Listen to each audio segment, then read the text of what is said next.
Selamat sore, hadirin yang saya hormati serta teman-teman kaum muda dari seluruh Indonesia. Saya harap semua partisipan conference hari ini masih tetap semangat ya setelah break tadi. Karena sekarang kita akan melanjutkan ke panel diskusi sesi 3 atau panel diskusi terakhir kita untuk hari ini dengan topik Solusi Tantangan Industri Pasca Pandemi.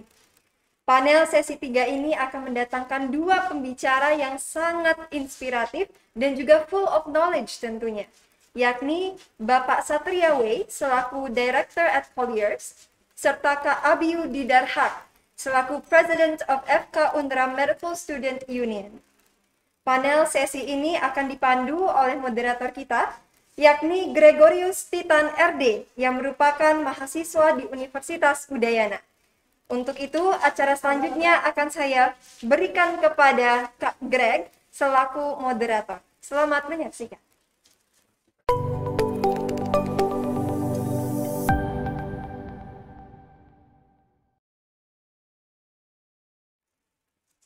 Ku ambil bulu sebatang, ku potong, wis. Sampurasun. Oke, jadi mungkin teman-teman belum terlalu familiar dengan kata sampurasun. Jadi, sampurasun adalah sapaan dalam bahasa Sunda yang secara harfiah bisa diartikan sebagai maafkan saya. Jadi, ketika ada seorang yang berkata sampurasun, teman-teman bisa menjawab dengan rampes. Jadi, aku bilang sampurasun, nanti teman-teman jawab dengan rampes ya. Jadi, aku ulangi sekali lagi. 1, 2, 3. Sampurasun. Oke. Tepuk tangan dong buat teman-teman semua. Oke, jadi teman-teman semua, tadi aku sempat main ini adalah salah satu layang-layang, dan ini aku dapat dari teman aku yang berdomisili di Bali. Jadi mungkin teman-teman di sini ada yang dari generasi Z yang bahkan nggak tahu ini apa dan nggak bisa cara maininnya itu nggak tahu gimana. Jadi ini adalah layang-layang, dan salah satu bahan pembuat layang-layang ini adalah dari bambu. Jadi kalau teman-teman belum tahu, di Indonesia ini bambu sangat banyak digunakan untuk keperluan masyarakat. Jadi ada salah satu contoh yang bisa kita ikuti adalah masyarakat di daerah Lombok, yaitu suku Sasak yang mendirikan rumah berdasarkan bambu.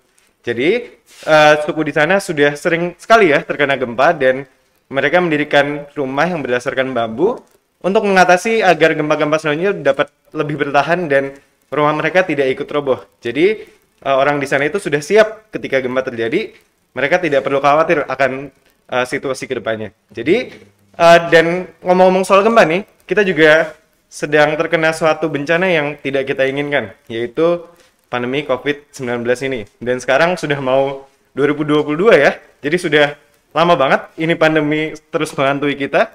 Jadi pandemi ini nggak tahu kapan beresnya dan sangat tidak pasti kapan akan selesainya. Jadi ketika orang Lombok sana sudah siap untuk menghadapi gempa selanjutnya, apakah teman-teman di sini sudah siap untuk menghadapi dalam tanda kutip pandemi selanjutnya?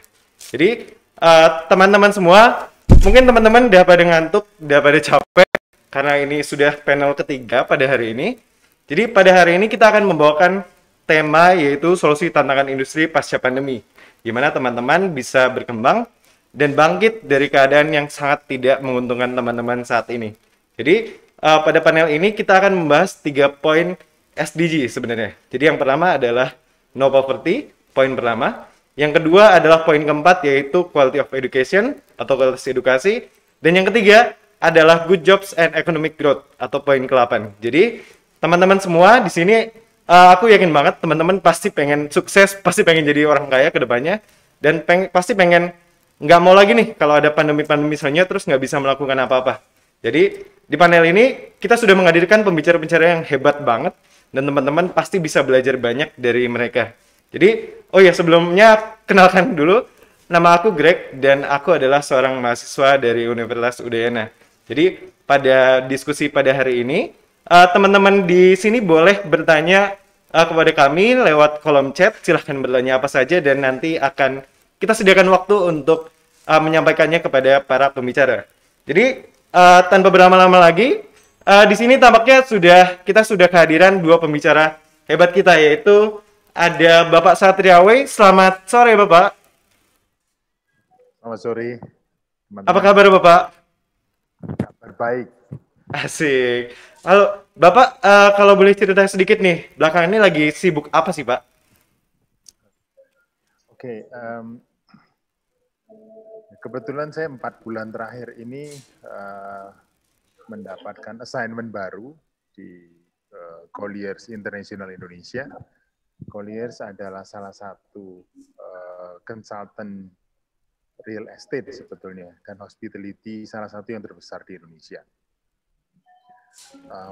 Yang kesibukan saya sebagai konsultan, saya memberikan services ke klien-klien kita, baik pemilik hotel, pemilik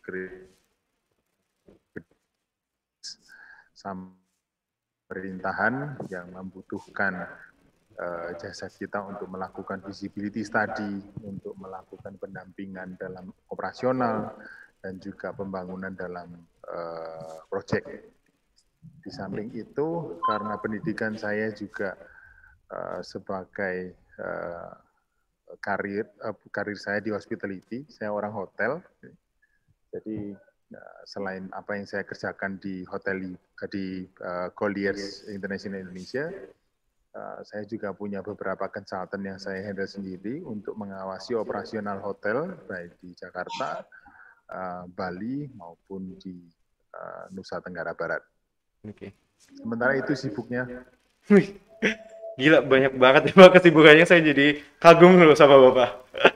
Oke Pak, jadi pada hari ini kita sudah ditemani juga oleh satu pembicara yang nggak kalah hebatnya. Di sini ada Mas Abius, selamat sore.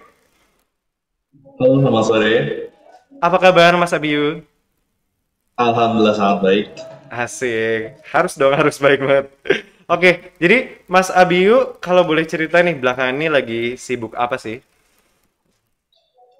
Sekitar beberapa bulan ke belakang, kalau secara spesifik sibuknya lagi mengejar gelar yaitu S1 kedokteran, dan di samping itu ada juga beberapa kerjaan lain, yaitu saya dalam kegiatan kampus itu memimpin himpunan mahasiswa pendidikan dokter di kampus saya, dan selain itu juga sambilan lagi di antara dua itu juga sambil membangun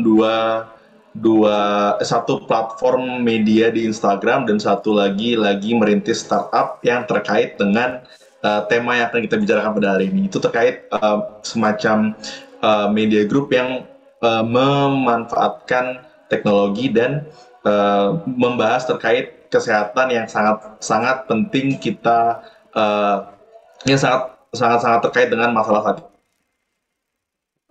Kurang lebih itu aja sih. Oke, keren banget ya teman-teman, Kak Abiu ini di tengah kesibukan kuliahnya bisa sambilan mengerjakan startup dan bisnis-bisnis lain yang dimana ya anak-anak kuliahan di sudah semester berapa nih Kak Abiu? Sekarang masuk semester 7. Oh, semester 7. Nah, itu teman-teman kadang anak-anak kuliah di semester sudah tua, sudah banyak kesibukan, dan Kak Abiu ini masih bisa melaksanakan startupnya di tengah kesibukannya. Jadi, salut banget buat Kak Abiu sudah bisa melakukan hal ini. Dan, oke, jadi pada hari ini, untuk Pak Satria, apakah ada materi yang dibawakan atau kita ngobrol-ngobrol aja nih, Pak? Kita ngobrol-ngobrol aja langsung ya. Oke, boleh. Oke, jadi pada kali ini aku mau ngobrol-ngobrol nih sama Pak Satria Wei, dan nanti akan kami sediakan waktu untuk Mas Abiu untuk memaparkan materi dulu. Jadi sekarang baginya Pak Satria Wei, nanti Kak Abiu mohon tunggu sebentar ya, nanti kita selesai berbincang, baru Kak Abiu boleh menampilkan presentasi dari Kakak. Oke, jadi Pak Abiu kalau boleh cerita sedikit nih, untuk industri, apalagi salah satunya adalah industri pariwisata yang lagi terkena banget nih. Apa Pak? Apa yang terjadi selama ini, dan gimana Pak? Kalau boleh cerita, gimana kondisinya saat ini? Ini untuk Mas Abiu atau untuk saya?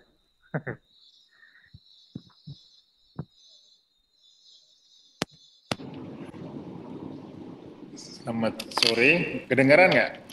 Kedengeran Pak? Sudah. Jadi karena saya di consultant, sebetulnya dari sejak kita pandemi, kita ngawasin terus gitu ya, mengawal terus situasi kita di perhotelan. Bagaimana kita terpuruk mulai dari Maret 2020, kemudian kita mulai naik kembali di bulan pertengahan tahun sampai dengan akhir tahun, kemudian kita tetap stabil naik sampai pertengahan tahun 2021 ini, yang kemudian kita terpuruk lagi karena second wave di bulan Juni, Juli, dan Agustus. Dari performance perhotelan saat ini, kalau saya bisa sharing, karena kebetulan 2 hari terakhir ini saya ada satu workshop yang kita membahas mengenai performance hospitality di Indonesia. Baru saja selesai, sekitar 30 menit yang lalu, saya baru selesai. Saya bisa share ke teman-teman bahwa kondisi perhotelan saat ini sebenarnya sudah kembali seperti 2019. Terutama untuk mereka yang berada di Jakarta, di Jawa, dan di luar Jawa, kecuali Bali dan Nusa Tenggara. Untuk Bali dan Nusa Tenggara memang kondisinya sangat spesial. Oke. Saya akan jelaskan nanti, tapi saya jelaskan dulu apa yang terjadi di Jakarta, di Jawa, di Sulawesi, Sumatera, dan Kalimantan. Jadi sejak bulan September, Oktober sampai dengan November bulan ini, sebetulnya bisnis di perhotelan di selain Bali dan Nusa Tenggara itu sudah kembali seperti di tahun 2019 sebelum COVID. Secara volume, number of occupancy dan sebagainya sudah kembali seperti yang lalu. Even kalau kita bisa berbicara mengenai Bogor, Cirebon, Semarang, Jogja, sebetulnya performance mereka dari occupancy, dari volume bisnisnya lebih tinggi daripada 2019. Gitu, karena di periode saat ini mereka teman-teman yang sudah bosan dengan berada di dalam rumah terus-terusan, mereka efek dari tourism revenge ini terasa saat ini. Traveling, bahan sarana transportasi dan distribusi yang sangat baik saat ini. Namun demikian, meskipun volume sudah kembali, tapi value dari yang sebetulnya kita terima di 2019 itu belum kita terima saat ini. Contohnya average room rate, gitu ya. Average room rate yang kita nikmati saat ini sebenarnya masih terdiskon kalau kita bandingkan dengan 2019 dan 2018. Saat ini kita cuma menikmati sekitar 80%, 70% sampai dengan 80% average room rate dari hotel-hotel maupun restoran. Ya, jadi average spending tamu per covernya di restoran pun juga terkoreksi. Tapi secara volume sudah kembali. Nah, untuk Bali dan Nusa Tenggara sebetulnya pemerintah kita mereka punya satu planning yang cukup besar. Kalau kita di 2 minggu yang lalu atau seminggu yang lalu kita menikmati Superbike di Lombok, sebenarnya ini adalah trial yang pemerintah kita pengen coba, gitu ya. Apakah kita siap dengan kondisi new normal ini, kemudian nanti kita akan membuka Bali dan Nusa Tenggara ini lebih lebar, lebih luas lagi. Pemerintah tidak mau kecolongan, gitu ya. Kita sudah kecolongan sekali dengan second wave di bulan yang jumlah mereka yang terinfeksi dan meninggal jauh lebih tinggi daripada first wave. Kali ini pemerintah tidak ingin sampai Indonesia menghadapi third wave, gitu ya. Meskipun Malaysia, Singapura, even European country semuanya sekarang lagi kelabakan menghadapi ada yang third wave, ada yang fourth wave, ada yang fifth wave, gitu.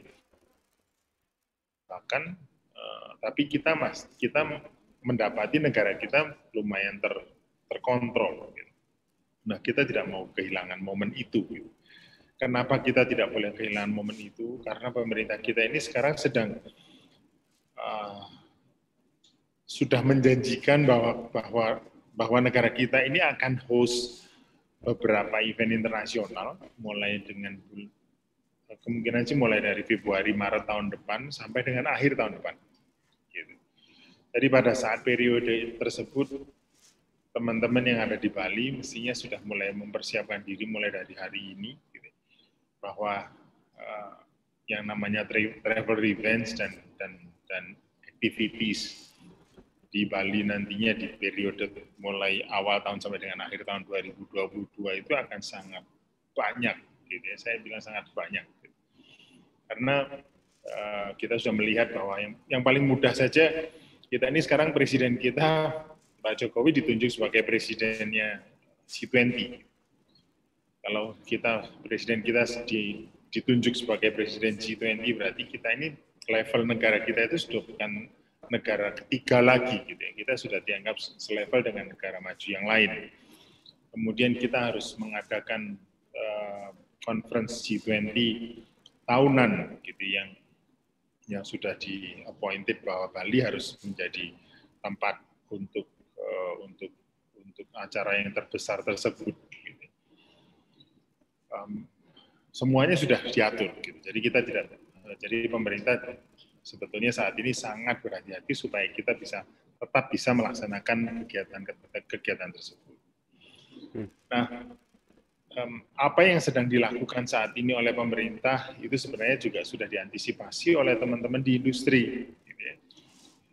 Pemilik hotel, baik yang mulai dari luxury bintang 5, bintang 4, bintang 3, ini mereka saat ini sebenarnya sudah mulai menata kembali, untuk membuka kembali, untuk mulai mengaktifkan kembali mereka. Tidak hanya di luar, di Jawa dan pulau yang lain, termasuk yang di Bali. Kalau kita lihat selama pandemi di Bali itu hanya Nusa Dua, Canggu, Seminyak saja yang hidup. Sekarang ini sudah mulai bergeser. Gitu. Mulai ada permintaan di Kuta, mulai ada permintaan di Sanur, mulai ada permintaan di Candidase, di Karangasem, dan seterusnya. Jadi sebetulnya growth itu sudah mulai kelihatan. Tinggal sekarang bagaimana kita memastikan growth itu tidak membuat pandemi yang ada saat ini menjadi lebih jelek lagi. Nah, untuk itu kita semua diminta untuk berperan serta. Gitu. Jadi tidak hanya pemerintah, tidak hanya pelaku industri pariwisatanya, gitu, tapi semua stakeholder yang berada di pariwisata itu, termasuk kita yang masih bersekolah ini, kita diminta untuk berpartisipasi.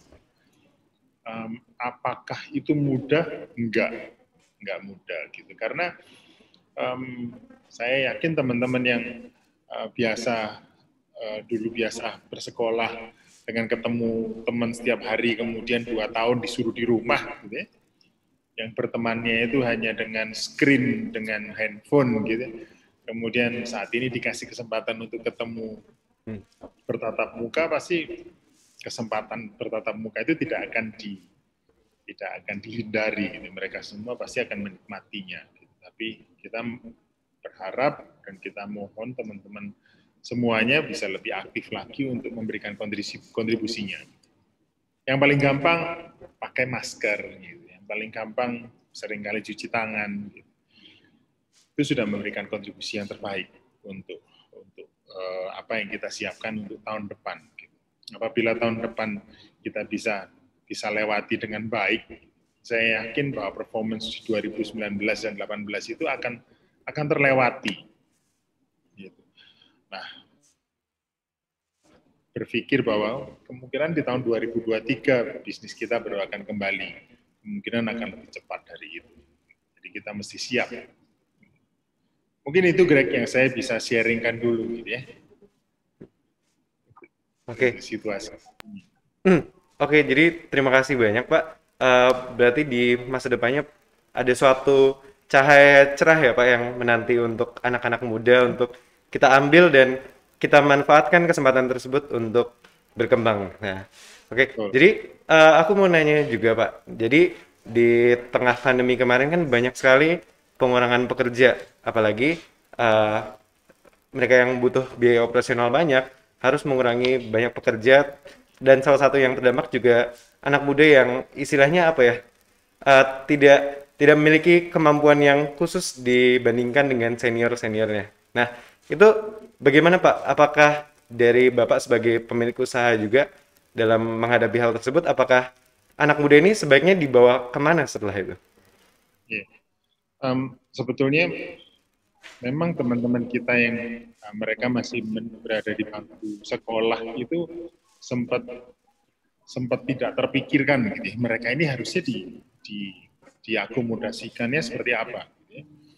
Tapi dalam setahun terakhir sebetulnya kita sudah mulai, sebenarnya pelaku industri ini kita sudah mulai melihat itu, karena kita memprediksikan bahwa di tahun 2023 pada saat industri ini kembali 100% normal, itu kita akan kekurangan pekerja, terutama pekerja yang berada di bidang hospitality, di bidang perhotelan, maupun mereka yang berada di frontliner. Karena teman-teman yang mereka sekarang ini bersekolah, gitu, terutama kita yang berada di SMP, SMA, gitu, mereka melihat orang-orang tua saya ini yang bekerja di hotel pada saat krisis ini tidak punya pendapat. Ini sengsara pada saat itu. Jadi teman-teman kita ini jadi punya asumsi bahwa berarti someday saya jangan bekerja di industri itu lagi. Gitu. Nah, ini tidak hanya terjadi di Indonesia. Gitu. Kita melihat kebetulan karena di Colliers International ini kita punya youth conference juga yang global, juga untuk yang seluruh dunia.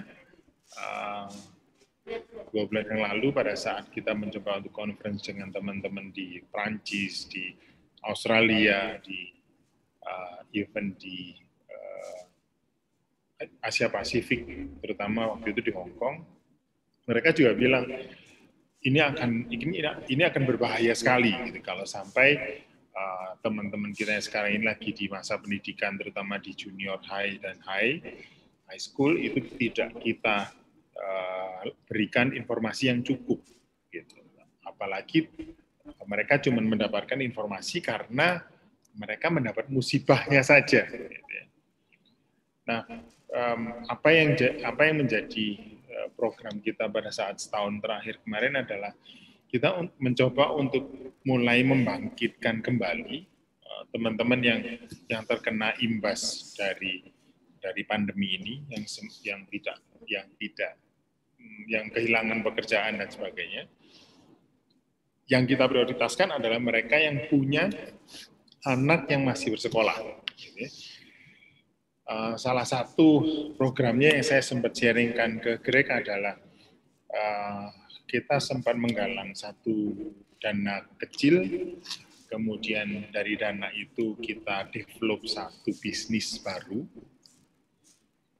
Bisnisnya karena kita berada di hotel, di restoran, kita buat bisnis warung kecil-kecilan gitu. Tapi sebetulnya yang kita aim bukan bisnis jualannya, tapi sebetulnya adalah brandnya dibesarkan.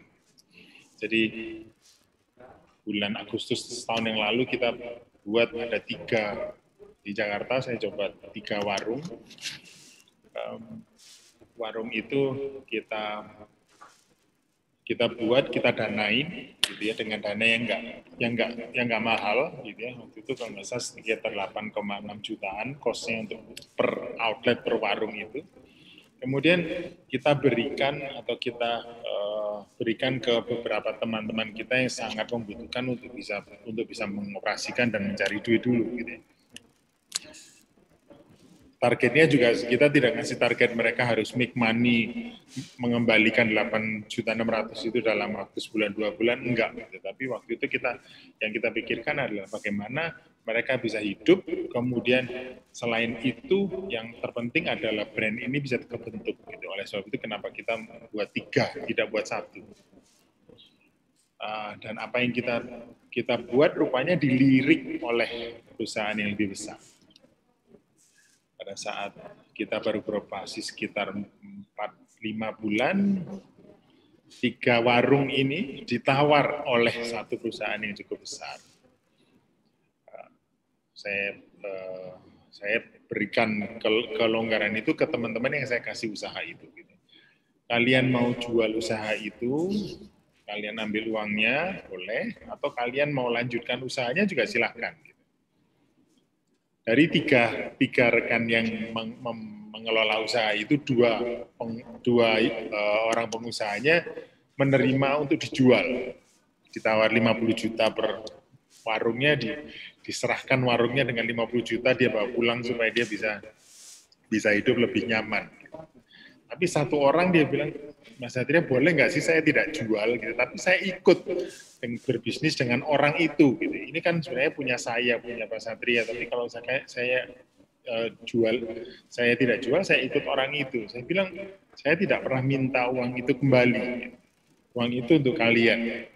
Akhirnya satu itu tidak dijual. Nah, dengan berjalannya waktu, rupanya dari 3 outlet yang berkembang. Setelah setahun ada 12 outlet.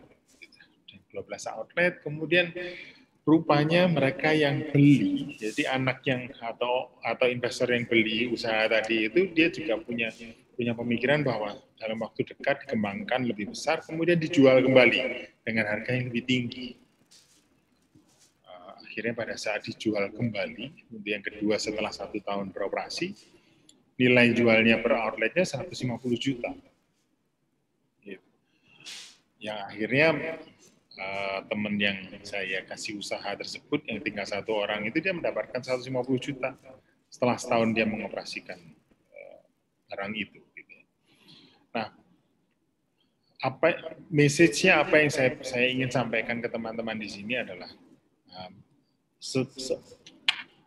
dalam masa sekrisis apapun, dalam masa sesusah apapun, itu selalu ada opportunity-nya. Tergantung bagaimana kita melihat opportunity itu dan berani untuk memegang opportunity itu supaya opportunity ini bisa berkembang. Kemudian kalau memang kita nanti mau exit, mau dilepas dengan value yang paling tinggi. Gitu. Jadi tidak tergiur dengan dari sebetulnya sekitar 8-10 juta kos untuk bangun, kemudian dibeli 50 juta langsung dikasih, enggak. Gitu ya. Nah, rupanya anak-anak muda yang sekarang, gitu, terutama mereka yang baru lulus kuliah dan ada juga yang masih kuliah, mereka ini memanfaatkan momen-momen ini. Mereka mulai usaha kecil-kecilan, mulai buat startup, mulai buat warung kecil-kecilan, tapi akhirnya mereka punya exit strategi yang cukup matang. Gitu. Nah, dua yang saya ingin sampaikan ke teman-teman yang masih ada di bangku sekolah adalah, yang pertama pada saat bersekolah itu, apa yang kita capture di sekolah, terutama di bangku sekolah SMP, SMA itu semuanya ada di buku, gitu ya. Semuanya teori buku. Gitu. Yang saya pengen encourage ke teman-teman di sini adalah, selama periode kalian berada di SMP, SMA itu, manfaatkan waktu kalian itu untuk melakukan kegiatan yang base-nya project. Base-nya project itu berarti kita bekerja sama dengan orang lain untuk melakukan sesuatu yang baru, atau kita bekerja sama secara kelompok untuk membuat sesuatu. Hasilnya harus ada barangnya, gitu, ada visualnya. Karena project based activity itu tidak pernah akan kalian dapatkan di sekolah. Lain dengan pada saat kalian sudah nanti di university yang sudah diarahkan betul gitu ya. Semuanya akan project based, tapi kalau kita mulai dari lebih awal, pada saat kalian lulus dari SMA pun, gitu ya, itu tidak akan kaget gitu pada saat kalian suatu saat dihadapkan, kalian mesti harus ke dunia nyatanya. Itu yang saya sempat lakukan dalam setahun terakhir kemarin, Greg. Konkretnya seperti itu. Oke, baik Pak. Jadi kita sebagai anak muda harus bisa baca peluang ya Pak. Bahkan baca peluang itu adalah skill yang lumayan berharga, apalagi di tengah krisis ini, di mana banyak orang yang mulai berpindah nih jalur bisnisnya ke arah yang lebih digital atau lebih modern lagi. Dan teman-teman, kata Pak Satria tadi, jangan lupa untuk melakukan suatu project meskipun kecil-kecilan tapi tetap berarti ya Pak. Meskipun kecil-kecilan tuh bisa jadi bahan latihan untuk teman-teman ketika suatu hari nanti harus dihadapkan dengan dunia nyata dan dunia kerja, teman-teman udah siap karena sudah terlatih sejak bangku persekolahan. Jadi terima kasih banyak Bapak sudah sharing-sharing sedikit nih. Jadi kita ngobrolnya lanjut nanti lagi ya Pak. Soalnya ini ada Kak Abiu yang mau menyampaikan beberapa materi yang sudah ia rancang untuk dijelaskan ke teman-teman semua. Silahkan Kak Abiu, boleh mulai untuk menjelaskan materi yang kakak punya. Oke, terima kasih. Saya izin share screen ya. Silahkan Kak. Oke, ini aku sedikit sneak peek tentang bidang yang aku saat ini tertarik atau interest in, yaitu health dan tech. Kalau tagline-nya aku membuat itu adalah kombinasi mematikan untuk menyelamatkan kita dari kematian. Jadi aku akan bahas sedikit tentang public health, yaitu salah satu bidang di kedokteran yang aku sangat minat, dan yang kedua ada pricing problem saat ini, dan selanjutnya potensi health tech, dan selanjutnya apa untuk kita. Nah, kalau kata Benjamin Franklin, itu yang merupakan salah satu orang tua di luar sana yang sudah menjadi legenda, itu adalah an ounce of prevention is worth a pound of cure. Jadi, dan ini sangat relate banget dengan kondisi saat ini, terutama pandemi, yaitu yang artinya 1 ounce pencegahan itu bernilai 1 pound atau 1 kilo penanganan. Jadi, kalau bahasa Indonesia-nya itulah kurang lebih baik mencegah daripada mengobati. Jadi bidang yang aku minati ini di kedokteran ini adalah public health atau kesehatan masyarakat, yaitu kalau definisinya ilmu dalam mencegah penyakit, memperpanjang usia, dan mempromosikan kesehatan. Jadi ada 3 poin penting dari public health ini, yaitu pencegahan, memperpanjang usia, dan mempromosikan kesehatan. Nah, cabangnya tuh sebenarnya banyak banget. Ada social work, jadi seluruh yang berkaitan dengan kesehatan populasi itu berada di bawah public health. Jadi bedanya kalau kedokteran atau kedokteran umum kayak mungkin yang spesialis jantung, penyakit dalam, dan lain-lain, ini dalam konteks satu pasien dalam satu waktu, ketemu pasien dan nanya-nanya dan ngasih obat dan lain-lain. Sedangkan kalau public health itu kita menanganinya as a population, jadinya kita menangani suatu populasi dalam skala besar, jadi lebih berbeda skala dengan dokter spesialis yang lain. Nah, kalau kalian teman-teman mau tahu lebih lanjut tentang public health, ini ada satu platform yang saat ini aku kembangin bersama teman-temanku di kedokteran, yaitu phed.id atau fed.id. Jadi nanti ini sebagai platform kita edukasi tentang segala hal yang terkait public health. Jadi lebih bisa memaparkan public health, yaitu bidang yang sangat-sangat penting banget, terutama di masa pandemi ini, kepada teman-teman semua. Selanjutnya, rising problem. If you define the problem correctly, you almost have a solution, kalau kata Steve Jobs. Nah, 260.115.891.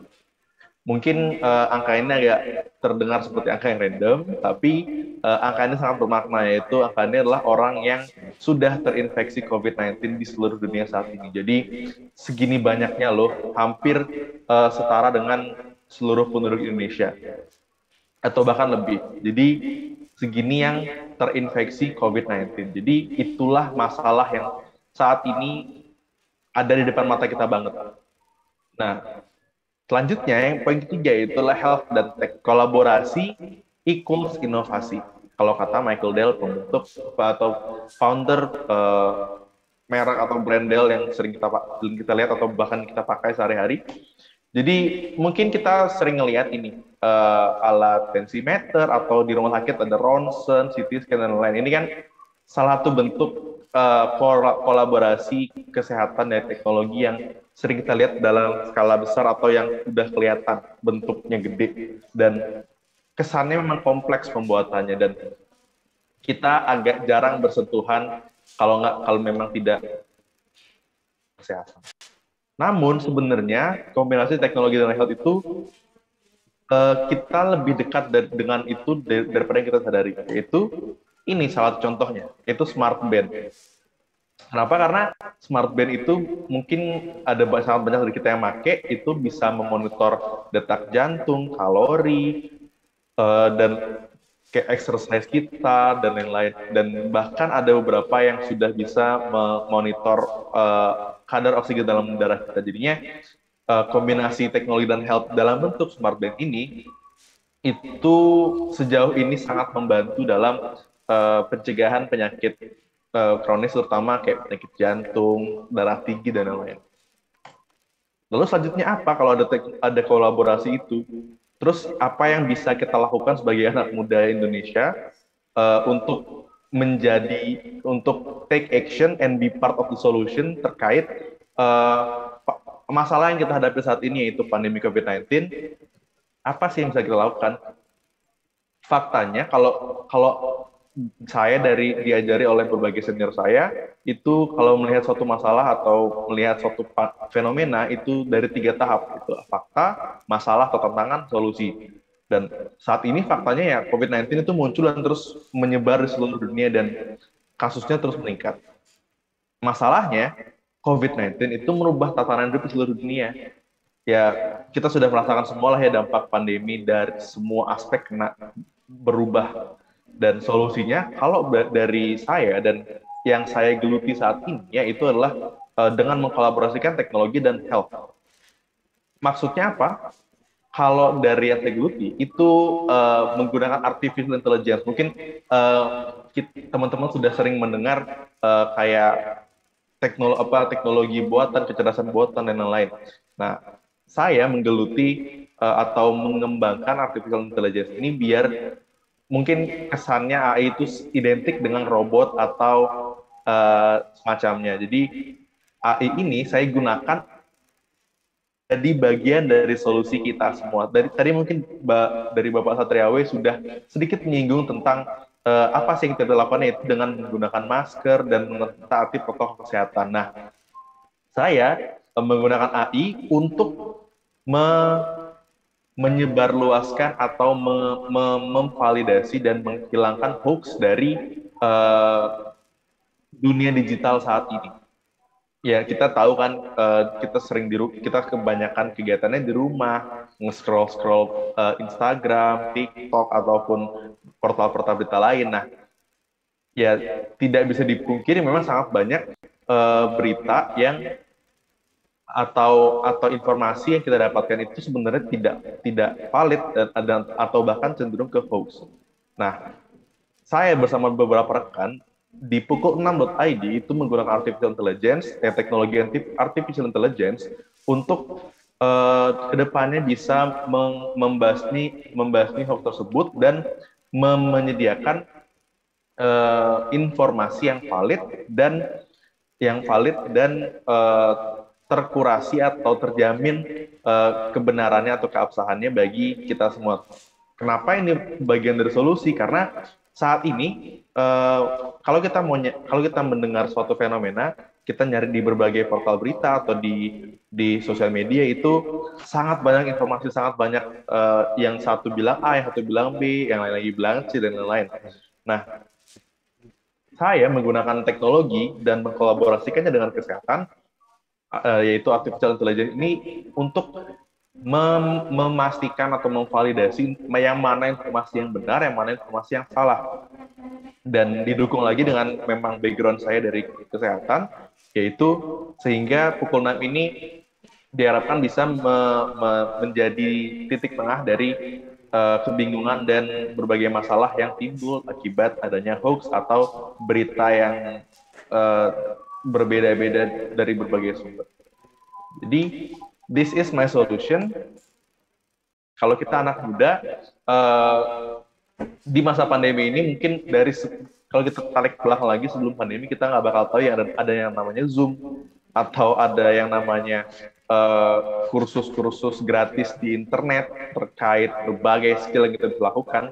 Nah, setelah pandemi ini, mungkin tadi sempat disinggung oleh Pak Satria terkait opportunity. Nah, itulah opportunity yang salah satu opportunity yang paling besar yang saya lihat di masa pandemi ini, yaitu perubahan gaya hidup kita, yaitu kita bisa belajar dari mana saja, di mana saja, dan kapan saja. Nah, berbagai skill yang kedepannya itu sangat penting, dan terutama terkait teknologi, itu kita bisa pelajari di internet. Mungkin teman-teman sudah mendengar Coursera, Skillshare, dan lain-lain. Dari internet itu kita bisa mendapatkan informasi atau mendapatkan skill keterampilan yang kedepannya itu bisa menyempurnakan bidang yang kita geluti. Contoh, saya bergelut di bidang kesehatan. Kedepannya rencana saya ingin menjadi dokter. Nah, dengan adanya fasilitas atau platform pembelajaran di internet, saya bisa meng-acquire skill-skill terkait teknologi atau terkait digitalisasi, sehingga saya bisa menyempurnakan apa yang saya kerjakan ke depannya, yaitu bergelut di bidang kesehatan. Jadi maksudnya adalah dengan skill dasar yang kita dapati di internet kayak pemrograman, coding, dan lain-lain, itu bisa menyempurnakan ke depannya. Misal teman-teman mau bergelut di bidang ekonomi atau bergelut di bidang hospitality. Nah, skill-skill yang terkait teknologi itu tidak akan menjadi sia-sia dan bahkan akan menyempurnakan kinerja kita ke depannya. Jadi ya akan menambah value dari diri kita masing-masing, dan terutama akan menambah value yang kita berikan ke masyarakat sekitar kita. Karena semakin banyak value yang kita berikan ke masyarakat sekitar, tentu saja akan kondisi setelah pandemi ini berakhir, atau mungkin tidak akan berakhir, kita tidak pernah tahu. Jadi itu sedikit sharing-sharing dari saya terkait manfaat teknologi, dan saya kaitkan dengan bidang saya sebagai contoh, yaitu kesehatan. Dan untuk presentasi dari saya mungkin kita lanjutin ke ngobrol-ngobrol. Oke, baik. Terima kasih banyak Kak Abi sudah banyak sharing-sharing ke kita-kita. Sangat menarik banget ya teman-teman tentang materi yang dibawakan Kak Abi, di mana Kak Abi banyak membahas tentang teknologi dan bagaimana teknologi bisa banyak mengubah hidup kita ya, Kak Abi, terutama di masa pandemi ini, di mana kita istilahnya udah sahabat erat lah sama teknologi. Kita di rumah buka TikTok, kita di rumah buka YouTube, nonton YouTube, dan masih banyak hal lagi yang kita nggak bisa dilakukan di dunia nyata dan kita lakukan secara digital saat pandemi kemarin. Dan untuk Kak Abi nih, aku mau tanya-tanya dikit dong Kak. Kak Abi kan sangat tertarik di bidang kesehatan tadi. Kak Abi juga sempat menyinggung beberapa startup atau bisnis yang lagi Kak Abi rintis nih di bidang kesehatan juga. Nah, menurut Kak Abi bagaimana di tengah pandemi ini kan kesehatan menjadi salah satu hal yang krusial, menjadi salah satu, bahkan ada yang bilang lahan bisnis lah untuk kesehatan ini. Menurut Kak Abi bagaimana? Apakah kesehatan ini hanya akan ada saat pandemi aja atau setelahnya juga akan tetap dibutuhkan oleh masyarakat? Ya, kalau terkait kebutuhan akan kesehatan, kita bisa tarik ke belakang dikit, kilas balik ke pandemi sebelumnya, yaitu yang cukup besar, yaitu dulu itu adalah pandemi flu burung. Nah, waktu itu kita sebelum terjadi pandemi itu, kita awalnya agak kurang sadar dengan kesehatan, kayak kesehatan kita cuman datang atau kita cuma cari tahu info kalau kita udah sakit. Nah, tapi setelah adanya pandemi, ya kalau kemarin flu burung dan saat ini COVID-19, itu eh, ternyata informasi-informasi yang terkait kesehatan itu tidak hanya kita butuhkan kalau kita udah sakit atau ada keluarga kita yang sakit, tapi informasi itu kita butuhkan juga untuk mencegah kita sakit sebelum sakit. Jadi kalau dari pandangan saya dan dari berbagai pendapat dari senior-senior saya, itu kedepannya kesehatan itu malah semakin erat dengan kehidupan kita sehari-hari karena ibaratnya beberapa kali pandemi ke belakang, memang yang beberapa kali pandemi ke belakang itu kayak flu burung, flu babi, SARS, MERS itu tidak terlalu seberdampak COVID-19. Nah, tapi ibaratnya beberapa kali pandemi itu ibarat diingetin terus oleh Tuhan bahwa ternyata kesehatan itu sepenting itu gitu loh. Jadinya semoga COVID-19 ini makin bisa mempererat lagi kesehatan di kehidupan kita sehari-hari dan kedepannya juga karena semua orang makin aware tentang kesehatan dan pentingnya, tentu saja kedepannya akan makin mengembangkan industri kesehatan itu sendiri karena kalau dulu yang menjadi customer atau menjadi pelanggan dari industri kesehatan itu adalah orang yang sakit. Tapi ke depannya itu tidak hanya orang sakit, namun orang sehat. Jadinya ya kurang lebih semua orang itu akan menjadi customer dari industri kesehatan. Jadinya ya ke depannya karena ya setelah kita tahu dampak dari pandemi, dampak dari virus yang sekecil itu terhadap kehidupan dunia ini, pasti orang-orang nggak bakal mau keulang. Jadinya ke depannya orang pasti akan lebih aware dan industri kesehatan akan makin berkembang lagi. Kurang lebih seperti itu. Oke, terima kasih Kak Abi. Jadi kesehatan akan ada terus ya Kak untuk tidak hanya untuk orang-orang yang sakit saja, tapi tetap dibutuhkan di masyarakat mau sehat ataupun sakit. Jadi terima kasih banyak Kak Abi dan aku mau nanya lagi nih Kak, untuk teman-teman semua yang istilahnya tertarik lah di bidang kesehatan, apa sih yang menjadi tantangan terberat untuk istilahnya membangun bisnis dari basis kesehatan ini? Oke. Tantangan terberat membangun bisnis yang terkait kesehatan adalah masih banyak banget orang yang berpandangan dikotomus. Maksudnya adalah kalau nggak ini ya ini. Maksudnya adalah orang-orang berpandangan bahwa orang-orang yang berkecimpung di industri kesehatan itu 100% tidak butuh duit atau bahkan kayak mereka berkecimpung di dunia kesehatan itu hanya untuk kemanusiaan dan tidak perlu dibayar. Nah, itu sangat salah karena perkembangan industri kesehatan itu butuh modal dan perkembangan industri kesehatan itu menyebabkan akan berdampak pada ketahanan kita semua, yaitu jadinya tantangan terbesar itu adalah salah satunya stigma orang-orang terkait industri kesehatan dan bahkan orang-orang itu tidak berpandangan bahwa kesehatan itulah industri, tapi sebagai sebagai gerakan kemanusiaan saja, bukan sebagai industri. Itu salah satu tantangannya, yaitu untuk merubah pandangan orang-orang atau menyadarkan bahwa kesehatan juga termasuk industri dan tidak apa-apa untuk berbisnis di bidang kesehatan.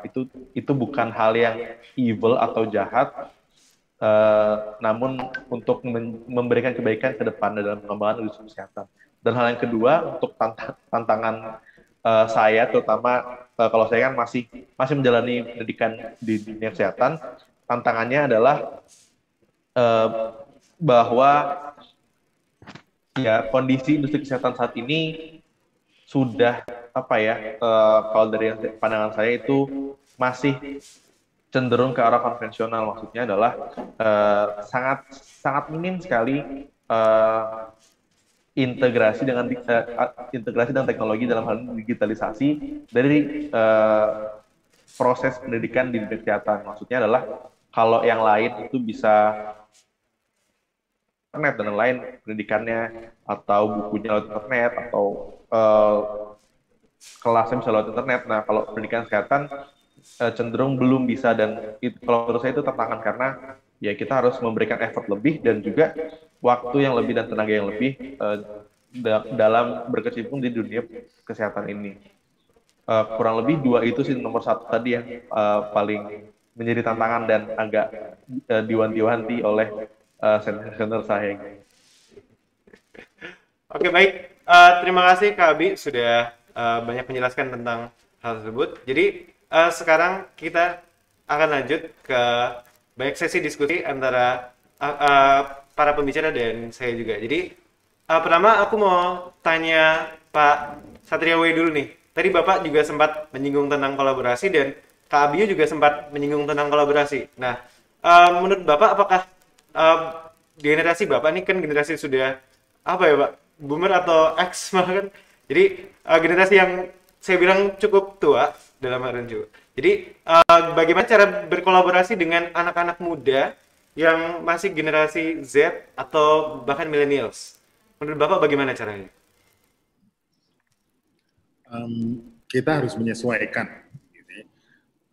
Kami yang di baby boomer, karena kebetulan saya di baby boomer, contoh yang paling mudah di Colliers International Indonesia itu baby boomer itu dari 320 orang karyawan di kantor pusat hanya 8 orang baby boomernya, tinggal 8 gitu ya. Yang akan dari tahun ke tahun ini akan tergerus gitu kan, dan kita harus realize itu. Untuk itu kita mesti memberikan ruang untuk mereka yang berada saat ini di generasi X dan generasi Y itu untuk mereplace kita dalam waktu dekat. Saya bilang sih dalam waktu dekat gitu, karena baby boomer ini kemungkinan sih paling lambat dalam 5 tahun lagi. Gitu ya. Saya realize itu gitu, karena usianya juga sudah mulai di atas 60 tahun dan sebagainya, sudah masuk ke pensiun gitu. Oleh sebab itu kita mesti beri ruang gitu, supaya bisnis kita bisa sustain. Karena kalau misalkan kita berusaha untuk menutup semuanya, kita rangkul semuanya sendiri, kita tidak membuka diri, akhirnya bisnis itu dalam 5 tahun lagi akan habis. Gitu. Nah, dari semua input yang saya dapatkan, baik itu input yang positif maupun yang negatif, semuanya harus kita olah. Saat ini kita olah. Contohnya, beberapa input yang negatif ini, teman-teman di generasi X dan Y ini, kalau mereka bekerja di satu tempat lebih dari 3 tahun, itu sudah serasa mereka bekerja 10 tahun.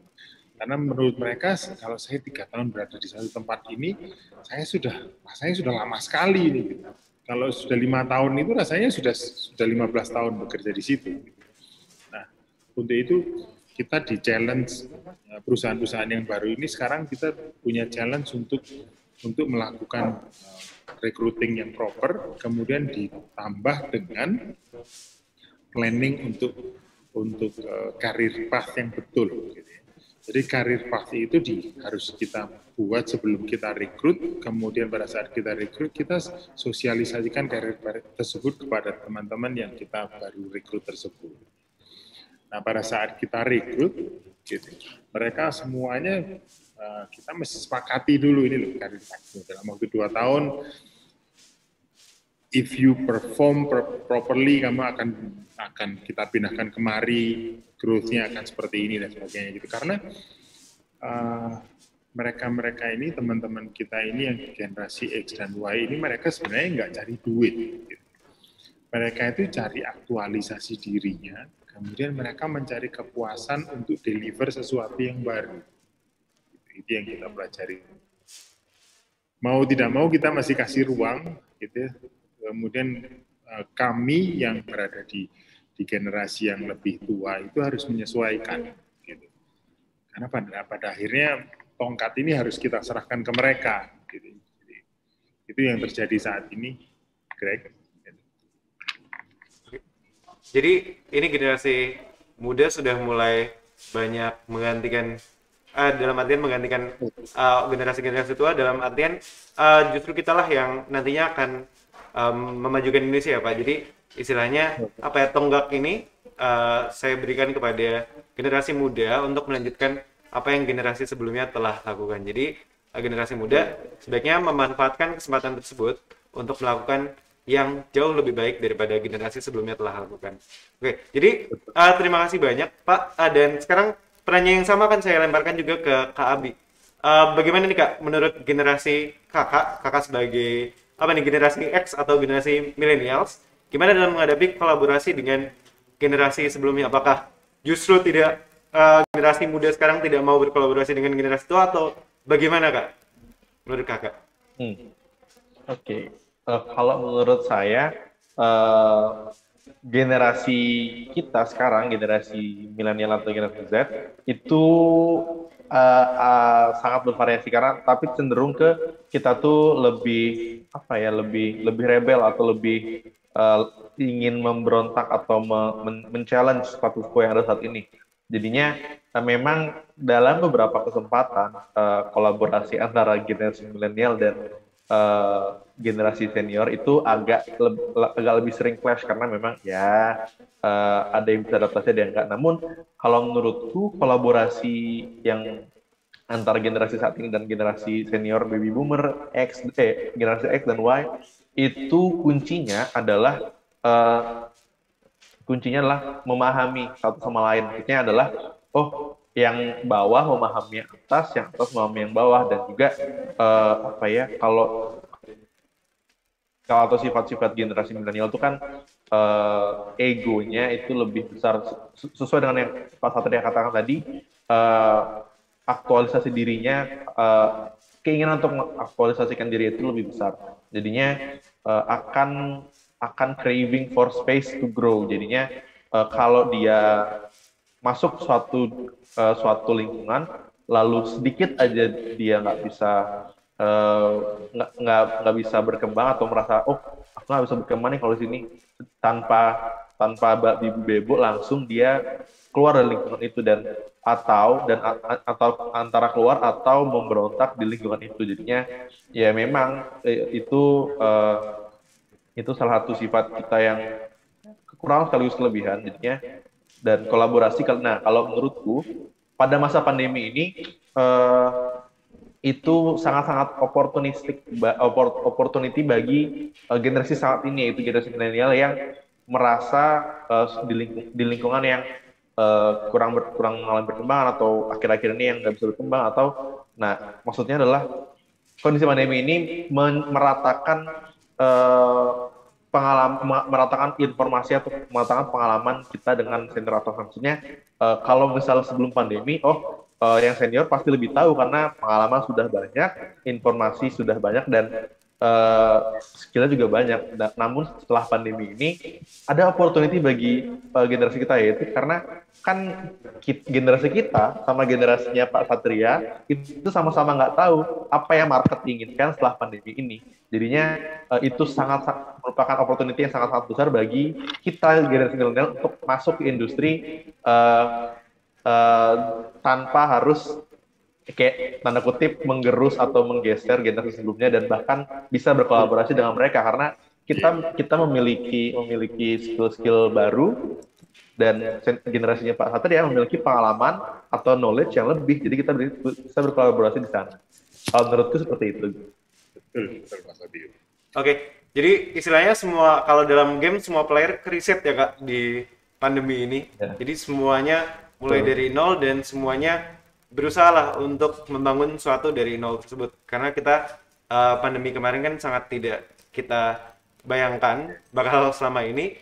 Jadi bagaimanapun itu kita sebagai anak muda harus berusaha untuk istilahnya fleksibel lah, untuk bisa menyesuaikan dengan keadaan yang sebenarnya. Jadi mumpung semua player riset, semua player level 0, teman-teman mulai dari sekarang adalah hal yang paling bijak ya Kak Abi kalau bisa dibilang untuk melakukan untuk membangun masa depan teman-teman semua.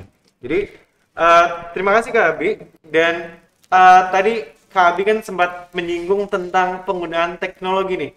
Jadi teknologi punya peran besar dalam anak-anak muda nih, terutama dalam bagaimana mereka dapat menjalani kehidupan di masa-masa selanjutnya. Jadi Menurut kakak apa sih ini teknologi ini apakah bakal menggerus semua yang konvensional atau semuanya itu harus diteknologikan atau didigitalisasi apa gimana? Kalau menurutku eh, berbagai aspek atau berbagai sektor itu akan sangat terbantu dan sangat tersempurnakan dengan adanya teknologi. Jadinya bukan yang teknologi menggantikan atau menggerus yang konvensional kayak mungkin kita sering baca robot menggantikan manusia gitu, tapi enggak. Bukan seperti itu, tapi lebih ke integrasi sistem-sistem atau framework konvensional, framework bisnis konvensional diintegrasikan ke teknologi tadi atau digitalisasi sehingga outputnya atau value yang dikeluarkan itu either akan lebih bagus atau lebih mudah dijangkau oleh marketnya. Jadinya kalau menurutku kita sebagai generasi milenial untuk mempelajari teknologi itu tidak ada salahnya atau tidak akan sia-sia dimanapun atau apapun sektor yang kedepannya kita geluti. Kalau menurutku seperti itu. Oke. Oke, menarik banget ya. Jadi justru teknologi itu dapat membantu dan bukannya menggantikan apa yang sudah ada. Jadi kalau teman-teman punya suatu ide untuk membangun usaha misalnya, teman-teman bisa manfaatkan teknologi untuk menjangkau lebih banyak orang dan mengembangkan bisnis teman-teman jadi yang lebih besar lagi. Dan terima kasih Kak Abi. Dan aku sekarang mau balik ini ke Pak Satria. Pak, menurut pengalaman Bapak nih yang sudah banyak banget, ini teknologi itu seberapa pentingnya sih? Atau bahkan Bapak pernah katakanlah tergerus lah oleh pergerakan teknologi jadi nggak bisa menyaingi pergerakan tersebut. Bagaimana Kak? Boleh cerita nggak Pak tentang hal ini? Menurut saya sih teknologi itu nggak penting gitu ya, tapi penting banget. Eh, dan itu sebenarnya teknologi ini adalah salah satu jembatan antar generasi gitu ya. Contohnya nih, conference call dengan menggunakan Zoom, dengan menggunakan Microsoft Teams dan sebagainya ini sebenarnya ini adalah teknologi atau sarana yang dipakai oleh teman-teman kita yang ada di generasi X dan Y. Mereka sangat expert dengan menggunakan sistem ini. Pada awal saya menggunakan sistem ini, kelabakan saya. Kita sebagai generasi baby boomer, kita sangat terbiasa untuk ketemu orang, ketemu berjabat tangan. Sometimes kita tidak dengan tidak sengajanya kita sampai merangkul orang gitu karena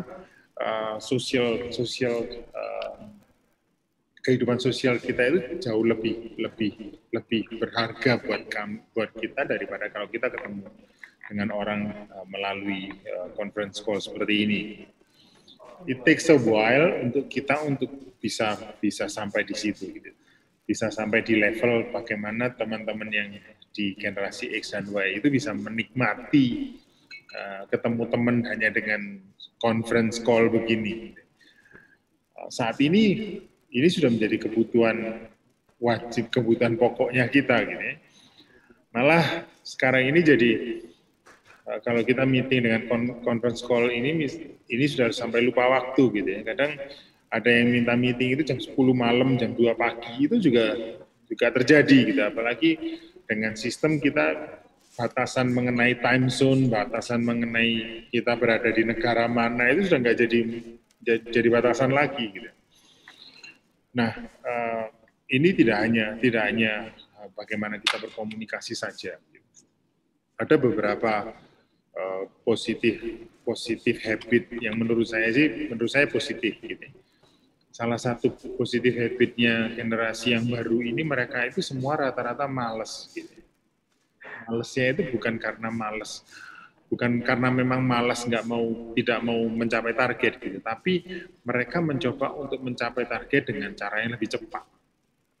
Prosesnya yang sama mereka itu dicoba untuk dipercepat. Nah, salah satu cara yang terbaik untuk mempercepat proses mau tidak mau menggunakan teknologi. Gitu. Tadi siang kami sempat koordinasi dengan kantor kita yang ada di Australia, mengenai reviewing performance gitu ya. Jadi semua orang sekarang performance itu dinilai secara individu.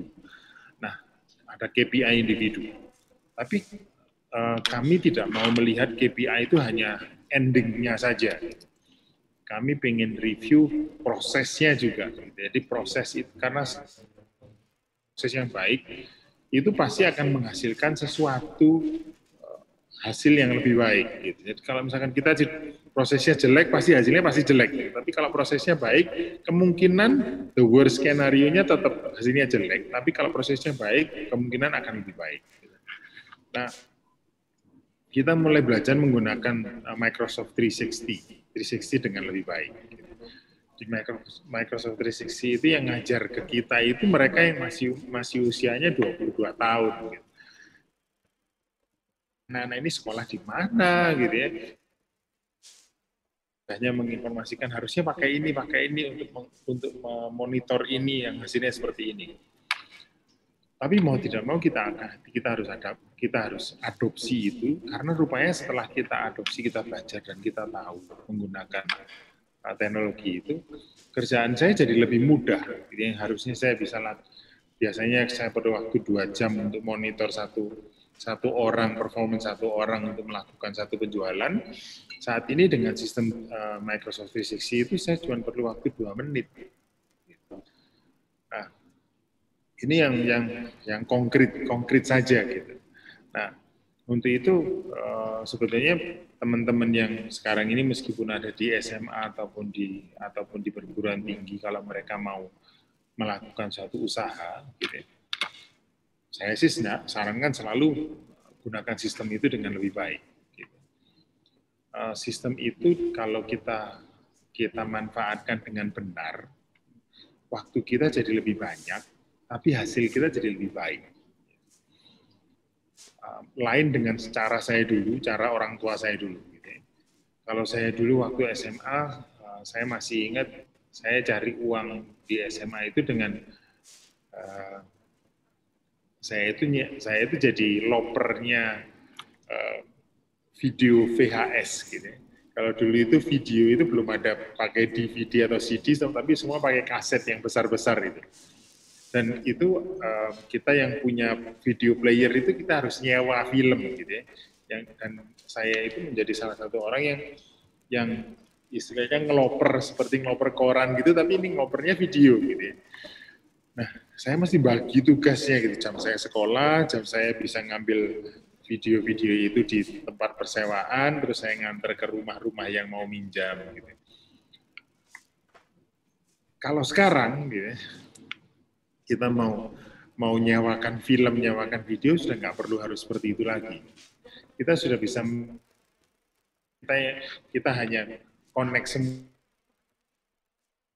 melalui TikTok atau melalui WeChat dan sebagainya. Kemudian kita bisa kirim file video itu ke orang lain dalam waktu yang sangat cepat. Gitu. Jadi manfaatkan itu, manfaatkan waktu-waktu itu dengan menggunakan sistem sehingga apa yang kita lakukan jadi lebih berkualitas. Gitu. Oke Pak. Itu yang saya lihat, Greg. Gitu. Jadi tadi Pak Mas Abiu tadi kasih tahu nggak ada salahnya gitu buat kita untuk mengadopsi sistem itu, malah hukumnya wajib menurut saya sekarang ya. Betul Pak, jadi bukan penting lagi ya Pak, kata teman-teman, kata Pak Satria tadi bukan penting lagi teman-teman, tapi penting banget.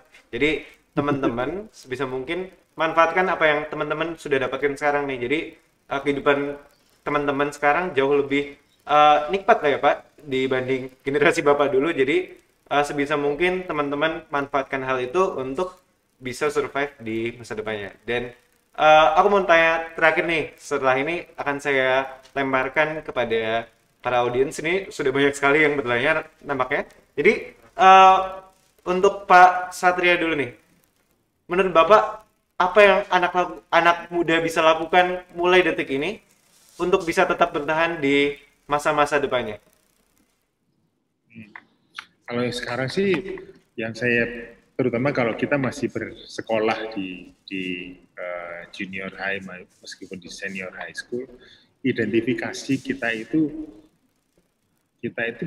bagus di mana, gitu. Kita punya passion di mana. Gitu. Ada beberapa contoh ya yang saya lihat sekarang, saya lihat dalam waktu 2 tahun ini. Saya punya teman yang punya anak sekarang itu masih SMA. Pada saat kita masuk ke periode krisis yang di bulan, ingat saya sih bulan Mei gitu ya. Diarahkan oleh orang tuanya karena dia itu suka sekali buat kue gitu. Suka sekali buat kue kecil-kecil. Anak ini diarahkan karena kamu tidak sekolah gitu ya, sekolahmu online, kamu sukanya apa? Dan anak ini committed bahwa saya suka buat kue-kue gini yang bisa dihias dan sebagainya.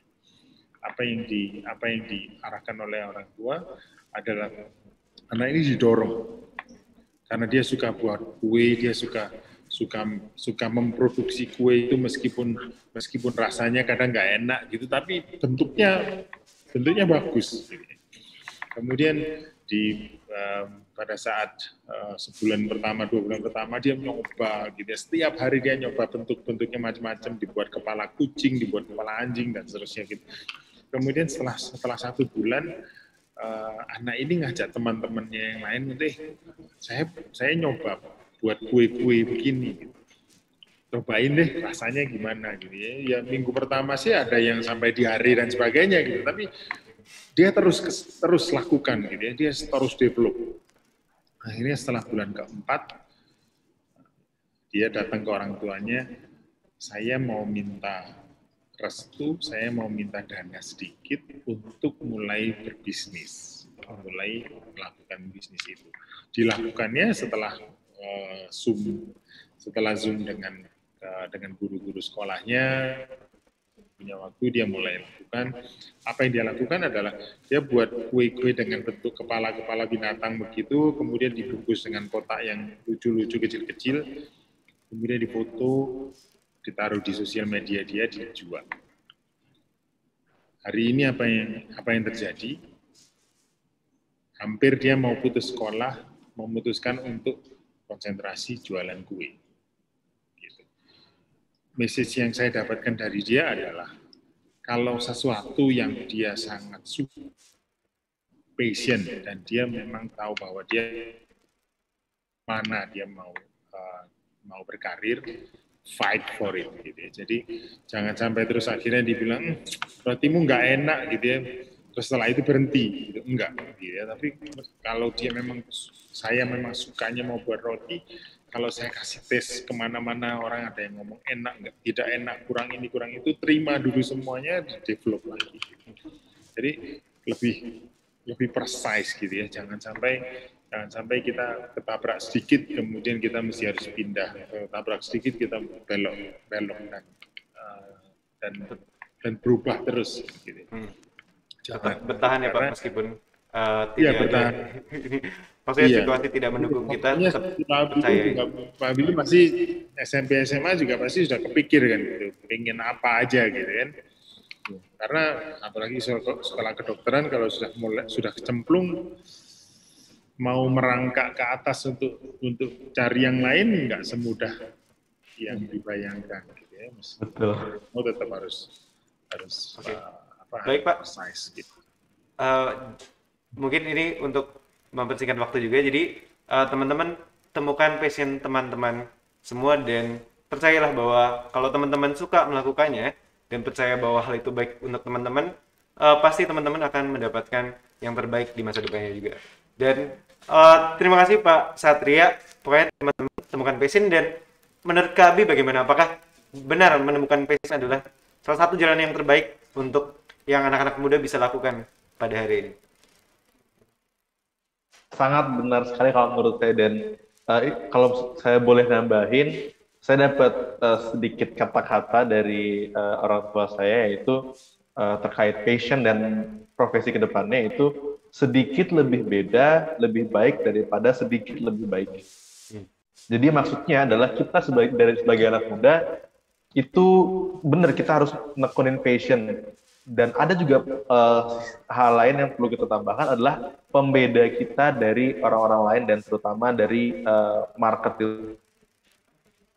Orang kalau ngelihat hal yang sama semua, ya pasti yang dipilih yang paling bagus. Tapi kalau kita cuma sedikit lebih bagus saat ini, dan kalau kita beda, itu yang akan dapat kesempatan lebih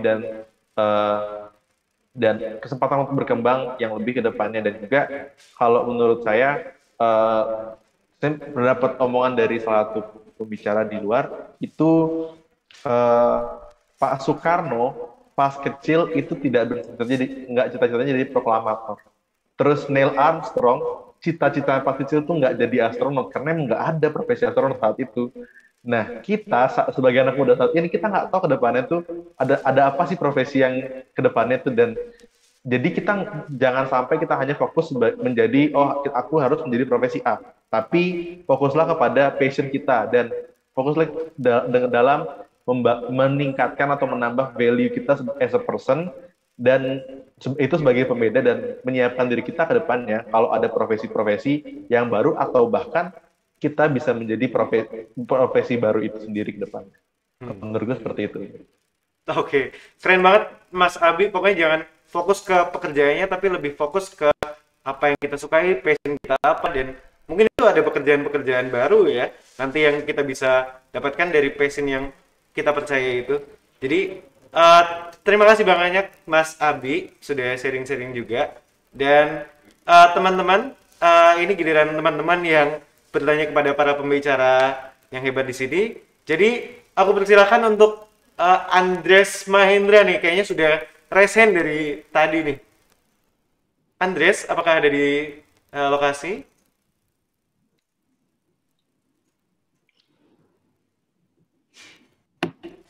Halo Andres. Oke. Oke, sudah on cam ya Andres. Andres silakan kalau mau bertanya, boleh, mau open mic sekarang atau mau di chat juga boleh. Oke, Andres sudah ada pertanyaan tuh panitia di kolom chat. Oke. Oke, terima kasih Kak. Oke, ya, selamat silakan. sore semuanya ya. Terima kasih kepada Pak Satria dan pemateri hari ini yang sangat luar biasa. Oke, terkait dengan apa yang sudah disampaikan tadi, bahwasanya kaum muda itu harus benar-benar mempunyai suatu hal yang berbeda, kemudian juga harus mempunyai hal yang lebih gitu lah. Nah, pertanyaannya, gimana sih Kak atau gimana sih Pak cara kita sebagai kaum muda istilahnya membangun self branding kita lah, untuk kita bisa bersaing ke depannya. Terima kasih, itu aja sih kira-kira Kak. Terima kasih. Oke, terima kasih banyak Kak Andres, pertanyaannya keren banget. Jadi Pak Satria tadi sempat menyinggung tentang brand, mungkin lebih tahu tentang ini. Silahkan untuk Pak Satria, waktu dan tempat saya persilahkan. Sebetulnya sih sudah sempat disampaikan sama Mas Abiu barusan gitu ya. Pada saat kita itu dituntut untuk selalu berbeda. Gitu. Kita tidak bisa lagi bahwa teman saya itu seperti ini, saya harus jadi seperti ini. Gitu. Sudah tidak zamannya lagi. Gitu. Kak Andreas gitu ya. Saya sekarang ini yang dibutuhkan adalah diferensiasi. Kita mesti punya kelebihan yang berbeda dengan rekan yang lain. Contoh tadi mengenai satu anak yang buat roti tadi gitu ya. Roti yang dia suka itu adalah memang betul-betul buat kepala binatang gitu. Dan dia betul-betul fokus, dia bisa di situ. Jadi, setiap buat roti itu sampai kalau saya boleh bilang, matanya dia itu sampai tertuju detail untuk buat kumis dan gigi dan sebagainya begitu, kecil-kecil begitu. Dan itu yang membuat dia beda dari pembuat roti yang lain. Oleh sebab itu kenapa pada saat dia memutuskan expose produk dia di sosial media, langsung ditangkap oleh banyak orang karena dia beda. Gitu. Mungkin itu yang bisa membuat kita jadi lebih sukses dari yang lain. Terus yang kedua yang sangat penting adalah kita mesti punya mimpi jangka panjangnya. Pada saat saya membantu 3 teman saya itu untuk membuat warung, gitu. Sebetulnya mimpi jangka panjang saya dalam waktu 5 tahun itu adalah saya buat nama 3 warung ini menjadi besar supaya suatu saat saya bisa jual ke Gojek. Pada saat sudah ada transaksi, sudah ada semua transaksi, sudah ada ceritanya. Gitu. Pada saat saya jual ke Gojek as a brand, gitu, itu value-nya bisa 5 kali lipat, 10 kali lipat, bahkan 20 kali lipat. Tapi rupanya keburu dilihat orang dan dibeli orang. Gitu. Ya, akhirnya ada memang beberapa teman yang saya ajak, rupanya mereka ada yang tidak kuat gitu hatinya untuk punya mimpi jangka panjang, ada yang kuat gitu. Kalau yang kuat tadi ada satu orang yang akhirnya dia bertahan, yang kemudian setelah setahun dia baru jual gitu, yang akhirnya jualnya jadi 150 juta. Tapi kalau yang tidak tahan, waktu ditawarin 50 juta langsung segera dilepas gitu, karena takut tidak dapat menemukan kesempatan itu lagi. Gitu. Jadi mimpi jangka panjangnya atau exit-nya harus sudah dipikirkan. Itu yang selalu saya ajarkan ke teman-teman yang baru. Oke, baik Pak Satrio, diferensiasi dan mimpi jangka panjang yang bikin kita brand image kita itu melesat dan beda dari orang lain. Untuk Kak Abi gimana? Apakah ada pendapat lain tentang ini? Dengan pendapat Pak Satrio tadi, terutama bagian dan kalau boleh nambahin terkait diferensiasi itu hal yang paling penting kita sadari adalah bahwa kita dalam proses membranding diri kita sebagai seseorang atau sesuatu itu sangat perlu untuk mengenali kita tuh apa, kita siapa, bisanya apa, dan background kita segala macam, dan kedepannya fungsinya adalah untuk mengembangkan branding kita tidak dengan mengikuti orang lain, tapi atau tidak dengan menjadi lebih baik dari orang lain, tapi menjadi lebih baik dari diri kita kemarin aja. Itu dulu. Jadinya bukan yang mengikuti orang lain atau segala macam, tapi kita upgrade diri kita dari diri kita kemarin, bukan berdasarkan standarnya orang lain. Itu salah satu bentuk diferensiasi yang saat ini kalau menurut saya itu sangat berguna saat ini. Oke, terima kasih banyak Kak Abi. Mungkin Kak Abi di kamarnya ada poster tulisannya sedikit lebih beda, lebih baik daripada sedikit lebih baik. Jadi kayak itu sesuatu yang mengena banget ya Kak, kalau boleh cerita gitu. Karena kita dituntut untuk tidak menjadi lebih baik sedikit, tapi menjadi berbeda adalah hal yang membedakan kita dari orang yang lain. Jadi untuk Kak Andes nih gimana? Apakah sudah puas nih dengan jawabannya atau mau menanggapi lagi nih?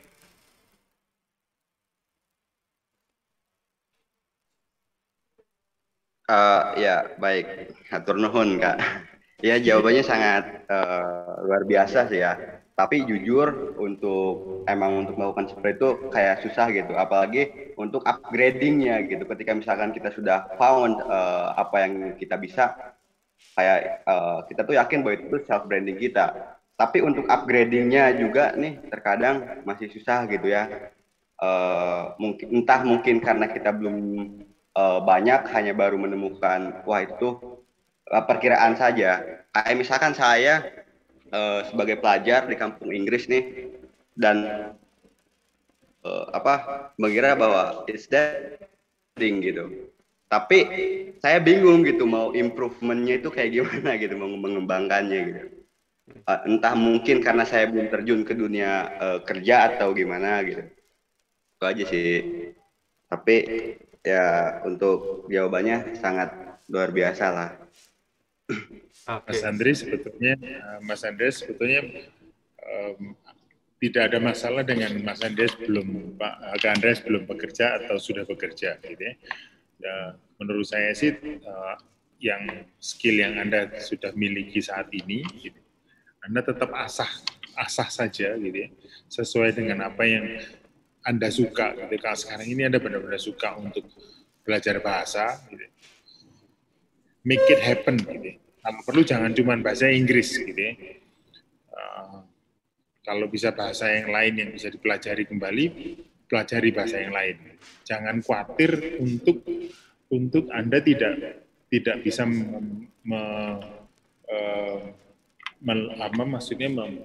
menguasai bahasa itu dengan 100% benar. Nggak perlu itu dulu. Gitu. Tapi kemampuan Anda untuk belajar bahasa itu nantinya akan ada nilainya. Gitu. Kemudian kalau Anda pengen sampai saya mau kerja di hotel, mana ya caranya ya? Gitu. Caranya banyak, gitu Pak Andes. Kalau sekarang ini Anda sudah menguasai bahasa tersebut dengan cukup baik, gitu. Yang ini kalau saya boleh kasih tips ya, salah satu tipsnya. Gitu. Anda suka nulis nggak? Kalau suka nulis, sempatkan ya. Nulisnya tidak perlu harus dibuat. Kebetulan saya suka nulis dan alhamdulillah saya udah punya 4 buku meskipun itu dari penerbit indie lah Pak ya, dan masih antologi gitu, masih biasa-biasa aja. Tapi alhamdulillah saya suka sih kalau banyak nulis. Nah, buat tulisan-tulisan pendek, quote-quote pendek dalam bahasa Inggris, posting di status, di sosial media dan sebagainya. Gitu. Pakai yang Anda punya sekarang itu untuk memastikan bahwa namanya Mas Andreas itu ada di sosial media. Pakai bahasa Inggris yang Anda sudah kuasai benar sekarang. Gitu. Kalau saya sudah expert, saya pakai bahasa Inggris.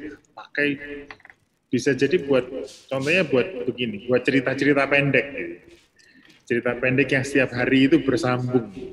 Ya akhirnya nanti suatu saat orang akan nunggu. Ini Pak Andreas hari ini kok belum posting nih ya, ceritanya lanjutnya gimana nih gitu. Itu salah satu yang Anda bisa lakukan gitu ya. Dan itu akan sampai nantinya.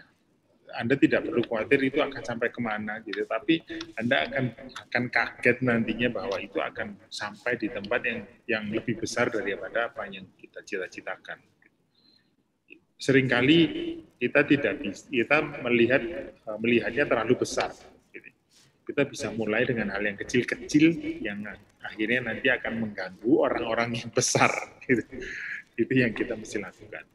Jadi jangan sampai kita membuat barrier, gitu, membuat halangan, atau kalau saya ngomong ke teman-teman saya sendiri sebelumnya gitu ya, waktu saya masih kuliah, kamu jangan buat hantu di depan kamu kalau memang hantu itu belum ada, gitu. Karena setiap kali kok kita ini takut kalau kita mau bergerak kemana. Selalu takut nanti kalau saya bergerak begini akan ada ini, nanti kalau bergerak, orang bergerak aja belum kok sudah nanti gitu. Jadi bergerak saja dulu. Gitu. Itu yang saya bisa kasih tipsnya, Pak Andreas.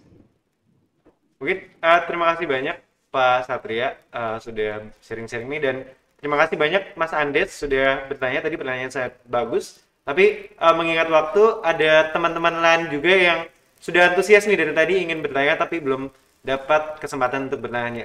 Jadi di sini ada Niputu Ari Mustikasari. Jadi izin bertanya, jadi selama sekolah saya banyak mengikuti kegiatan-kegiatan di luar maupun di dalam sekolah. Nah, namun saya sempat berjualan online untuk mendapatkan uang jajan lebih, akan tetapi usaha itu selesai dikarenakan kurangnya wawasan dan kurangnya bisa membagi waktu antara kegiatan satu dan lainnya. Pertanyaannya yaitu bagaimana cara membagi waktu, dan ini mungkin Kak Abiyu lebih familiar dengan ini karena sekarang kuliah lagi sibuk-sibuknya tapi bisa tetap menjalankan bisnis di tengah kesibukan tersebut. Untuk Mas Abi bagaimana? Silakan. Oke, terkait membagi waktu, atau kalau sebenarnya terminologi membagi waktu agak kurang suitable, dan yang lebih suitable itu adalah bagaimana cara mengefisienkan waktu yang kita punya. Jadi kalau menurutku, kalau kita sedang pendidikan, dan aku juga sedang pendidikan saat ini, dan cara mengefisienkan waktu dengan berbagai jenis kegiatan yang kita jalani itu adalah dengan eh, fokus pada efisiensinya. Maksudnya adalah gimana caranya. Mungkin ini sudah disinggung oleh Pak Satria tadi, kita adalah generasi yang malas, dan saya juga mengakui saya sangat malas. Jadinya saya akan memikirkan berulang-ulang kali bagaimana caranya pekerjaan yang saat ini saya kerjakan itu bisa memakan lebih sedikit waktu. Maksudnya adalah dengan waktu yang lebih sedikit tapi hasilnya masih sama atau bahkan lebih bagus. Dengan cara apa? Dengan banyak solusinya, yaitu ya pakai teknologi, pakai maksud lebih mengefisienkan workflow-nya dan lain-lain. Kalau contohnya, kalau misal lagi pendidikan atau lagi sekolah, itu gimana caranya kita ngerjain tugas atau belajarnya itu lebih efisien. Itu paling simpel banget sih. Gimana caranya kita belajar dan ngerjain tugas itu lebih singkat waktunya tapi hasilnya itu masih sama atau bahkan lebih bagus. Ya contohnya pakai pakai teknologi ya. Balik lagi sih ke teknologi, misalnya kalau kalau mau sekolah terus nyari tugas, kita bisa menggunakan berbagai layanan-layanan atau berbagai platform atau fasilitas yang kita punya saat ini yang tidak kita punya sebelumnya, sebelum lebih.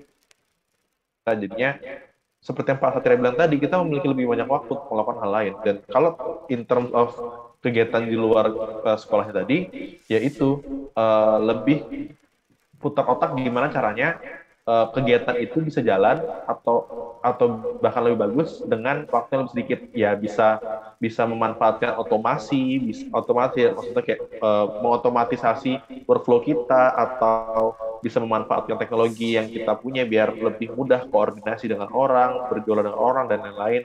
Atau kalau misalnya jualan, kita bisa menggunakan jasa kurir atau semacamnya biar lebih mudah menjangkau market kita, dan tanpa harus kita yang harus in person mengantarkannya dan semacamnya. Kalau menurutku seperti itu, lebih fokus ke efisiensi masing-masing kerjaan yang kita lakukan gitu. Oke, terima kasih banyak Kak Abi. Dan untuk Kak Abi, karena dari generasi yang milenial dan juga Z, itu lebih ke otomisasi, bagaimana cara mengelola waktu. Dan sekarang untuk Pak Satria nih, bagaimana cara Bapak mengefisienkan waktu ya, tadi kata Mas Abi, dalam menempuh keseharian Bapak. Bagaimana Pak? Betul, cuman otomatisasi sekarang. Okay? Saya menggunakan sistem lebih banyak, saya menggunakan gadget saya lebih sering. Gitu. Jadi kegiatan saya waktu saya jadi lebih banyak. Gitu. Karena contoh saja, gitu, kalau misalkan kita dulunya mesti harus telepon atau SMS satu persatu. Gitu. Sekarang saya menggunakan WhatsApp group atau menggunakan Teams group, itu jauh lebih cepat. Nah, dengan begitu waktu saya jadi lebih banyak untuk bisa melakukan hal yang lain. Gitu, Greg. Oke. Terima kasih banyak Pak Satria. Jadi kira-kira begitu. Untuk tadi, apakah sudah terjawab? Silahkan menuliskannya di kolom komentar. Jadi kolom chat maksud saya. Jadi di sini ada kayak pertanyaan terakhir nih, karena 10 menit lagi kebetulan waktu kita sudah selesai. Jadi ada Muhammad Hafid Triski. Selamat sore.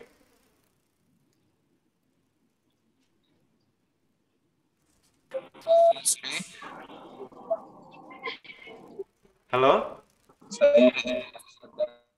Oke. Maaf, apakah bisa diulang? Muhammad?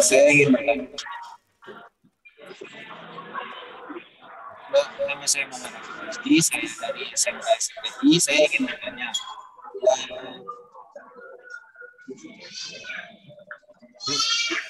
Atau bisa ditulis saja kali Kak? Karena kebetulan suaranya sedang tidak terdengar.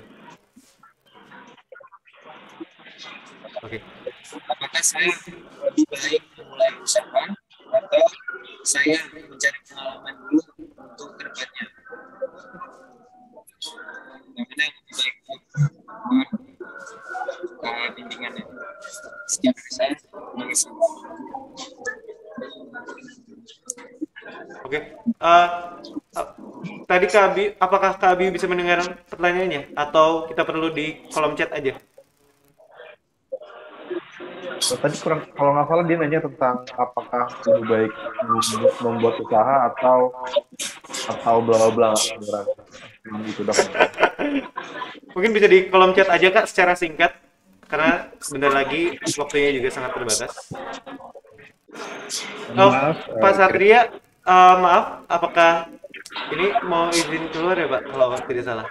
ya, Oke. ya. Eh, Jadi kalau memang tidak ada yang lain, mungkin saya mesti excuse dulu. Oke, oke, tidak apa-apa Bapak. Sebelumnya terima kasih banyak Pak sudah mengisi acara kita pada sore hari ini. Semoga Bapak terus sehat dan bisa terus melaksanakan apa yang Bapak harusnya laksanakan Pak.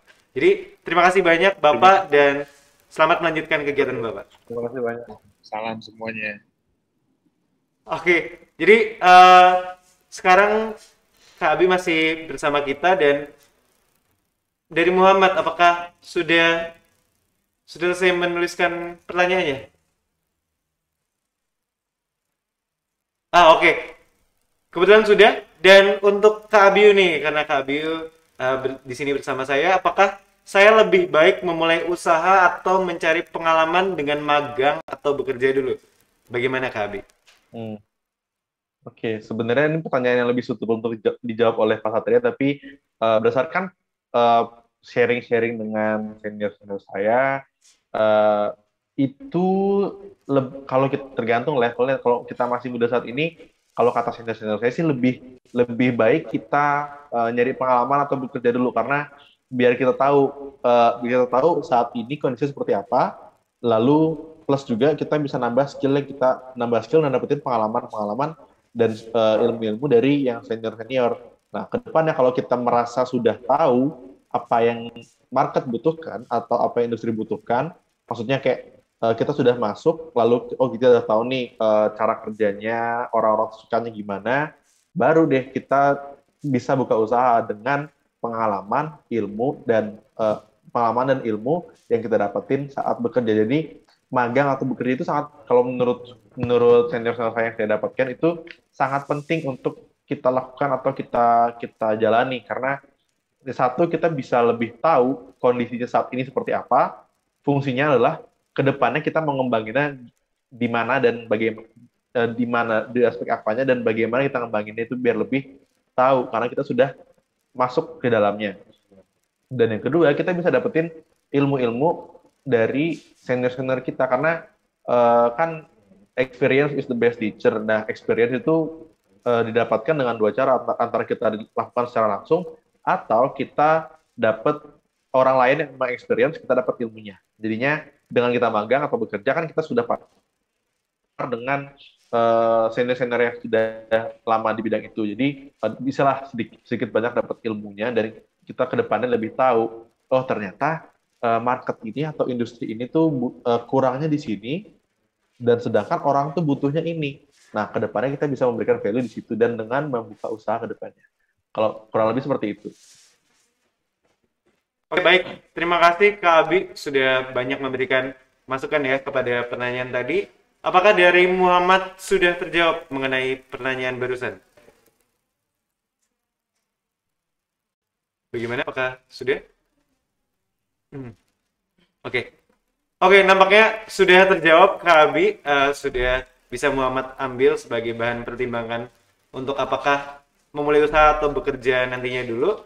Jadi nampaknya pertanyaan kita sudah semua terjawab dan kita sudah tinggal sedikit lagi sebelum acara selesai.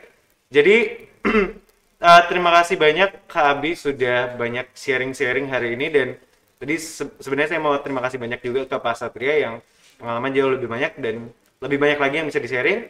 Dan kalau bisa saya simpulkan, jadi teman-teman di sini silahkan cari apa yang teman-teman suka dan lakukan seminimal mungkin. Sekecil apapun yang teman-teman lakukan, percayalah bahwa itu adalah hal yang terbaik untuk teman-teman semua. Dan jangan lupa untuk berkolaborasi dengan siapapun yang teman-teman kenal, dan jangan lupa juga untuk memanfaatkan teknologi untuk mengembangkan teman-teman ke arah yang jauh lebih besar lagi. Jadi, terima kasih banyak Kak Abi dan terima kasih banyak teman-teman semua yang ada di sini. besok kita masih ada banyak panel lagi yang akan kita bahas, dan semoga teman-teman masih sampai sekarang masih semangat dan besok bisa untuk mengikuti panel-panel selanjutnya. Jadi akhir kata, saya Gregorius Titan pamit undur diri dan teman-teman juga, teman-teman dari sini sebenarnya acara yang kita lakukan pada hari ini sudah banyak mengumpulkan teman-teman dari Aceh sampai Merauke. Oke. Dan teman-teman semua di sini ada Kak Abi yang terakhir mungkin mau menyampaikan beberapa hal sebelum meninggalkan ruangan hari ini. Silakan Kak Abi untuk closing statement-nya untuk teman-teman, 1-2 patah kalimat aja sudah cukup. Oke, closing statementku simple aja, mungkin sudah aku sering sebut tadi, yaitu sedikit lebih beda, lebih baik daripada sedikit lebih baik. Terima kasih kesempatannya dan percaya sudah memilih saya menjadi panel pada hari ini. Semoga apa yang saya sampaikan pada hari ini bermanfaat. Terima kasih dan selamat malam. Oke. Terima kasih banyak Kak, selamat malam, dan teman-teman kalau bisa itu jadiin wallpaper HP atau bagaimana, sedikit lebih berbeda lebih baik daripada sedikit lebih baik. Jadi itu Kak Abi dan teman-teman semua, itulah dia panel kita hari ini. Silahkan temukan passion teman-teman dan lakukan sedikit yang lebih berbeda daripada sedikit yang lebih baik.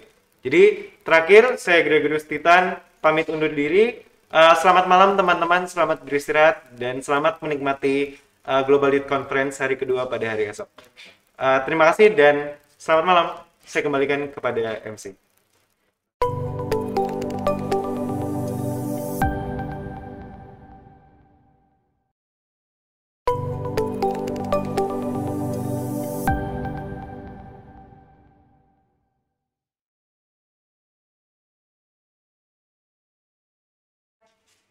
Baik, itu dia tadi kita sudah mendengarkan panel diskusi sesi 3 atau sesi yang terakhir untuk hari ini. Semoga dari semua materi yang sudah disampaikan dan diskusi yang dilakukan tadi, teman-teman dapat menghadapi tantangan pasca pandemi khususnya dalam bidang industri dan juga ekonomi. Baik, hadirin yang saya hormati serta teman-teman kaum muda dari seluruh Nusantara, sampailah kita di penghujung acara untuk Global Youth Conference on Sustainable Development Goals 2021, hari pertama. Saya harap semua materi dan juga penjelasan tadi dimulai dari talk show mengenai implementasi pengolahan air hujan untuk kebutuhan air minum dan 3 sesi panel diskusi yang membahas diantaranya yakni mengenai aksi kaum muda menghadapi perubahan iklim, kesetaraan dalam pengembangan potensi generasi muda, serta solusi tantangan industri pasca pandemi dapat dipahami dan juga diterapkan oleh kaum muda yang berpartisipasi dalam konferensi hari ini. Selain itu, saya juga ingin mengingatkan agar semua ilmu yang sudah didapatkan hari ini tidak hanya berhenti di kalian saja. Dalam artian kalian bisa sharing dan juga berbagi informasi kepada teman-teman dan keluarga yang ada di rumah. Sebelum mengakhiri acara hari ini, saya ingin mengingatkan sekali lagi kepada partisipan untuk mengisi link feedback yang sudah dikirimkan oleh panitia agar mendapatkan sertifikat resmi dari Global Youth Conference 2021. Atas nama seluruh panitia Global Youth Conference 2021, saya mengucapkan terima kasih banyak kepada seluruh pihak yang sudah membantu melancarkan acara konferensi hari pertama ini. Dan saya mohon maaf sebesar-besarnya apabila ada kesalahan kata, baik yang disengaja maupun tidak disengaja. And see you di Global Youth Conference 2021 hari kedua yang akan dilaksanakan besok pada tanggal 28 November 2021. Akhir kata, saya tutup dengan Parama Santi. Om Santi Santi Santi Om. Wassalamualaikum warahmatullahi wabarakatuh.